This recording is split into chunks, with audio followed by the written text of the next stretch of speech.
Welcome to Pragya Media. Pushpa 2 ఈ cinema కోసం బన్నీ అభిమానులతో పాటు యావత్ ఇండియన్ సినిమా ఇండస్ట్రీ వేయి కళ్ళతో ఎదురు చూస్తుంది. సుకుమార్ దర్శకత్వంలో అత్యంత ప్రతిష్టాత్మకంగా భారీ బడ్జెట్తో ఈ సినిమా తెరకెక్కుతున్న విషయం తెలిసిందే. పుష్ప చిత్రం దేశవ్యాప్తంగా ఎలాంటి సంచలనం సృష్టించిందో ప్రత్యేకంగా చెప్పాల్సిన పని లేదు. అలాంటి హిట్ మూవీకి సీక్వెల్గా తెరకెక్కుతున్న ఈ సినిమాపై భారీ అంచనాలు ఉన్నాయి. ఎర్రచందనం సిండికేట్కు నాయకుడిగా మారిన తర్వాత పుష్పరాజ్ ఎలాంటి కష్టాలు ఎదుర్కొన్నాడు నేపథ్యంలో పుష్ప సీక్వెల్ తెరకెక్కుతోంది. ఇప్పటికే మెజారిటీ షూటింగ్ పూర్తి చేసుకున్న ఈ సినిమా చిత్రీకరణ ప్రస్తుతం హైదరాబాద్లోని ఫిలిం సిటీలో జరుగుతోంది. గ్రామీణ నేపథ్యంలో సాగే కొన్ని సన్నివేశాలను సెట్లో నిర్వహిస్తున్నారు.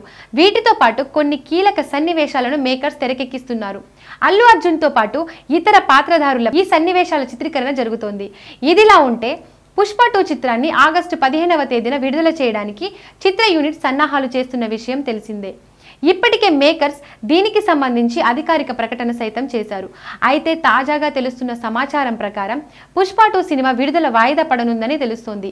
మరికొంత షూటింగ్ మిగిలి ఉండడం, అలాగే ఎడిటింగ్ విషయంలో సుకుమార్ ఇంకాస్త జాగ్రత్త తీసుకుంటున్న తరుణంలో సినిమా విడుదల ఆలస్యం కానుందని అంటున్నారు. సెప్టెంబర్ మొదటి వారం లేదా చివరి వారంలో పుష్ప 2 సినిమా విడుదలయ్యే అవకాశాలు ఉన్నట్లు అంచనా వేస్తున్నారు. కాగా పుష్ప 2 చిత్రంలో రష్మిక హీరోయిన్ గా నటిస్తుండగా అనసూయ, సునీల్ కీలక పాత్రలో నటిస్తున్న విషయం తెలిసిందే. ఇప్పటికే ఈ సినిమా నుంచి విడుదలైన టీజర్ తో పాటు పాటలు సినిమాపై ఒక్కసారిగా అంచనాలు పెంచేశాయి. పుష్ప చిత్రాన్ని మించి సీక్వెల్ విజయం సాధించడం ఖాయమని చిత్ర యూనిట్ ధీమాతో ఉంది. Please subscribe Pragya Media. Please like, share, subscribe to Pragna Media. Pragna Media, please do like, share and subscribe. Please subscribe to Pragna Media. Please like, share and comment if you like the video. Pragna Media.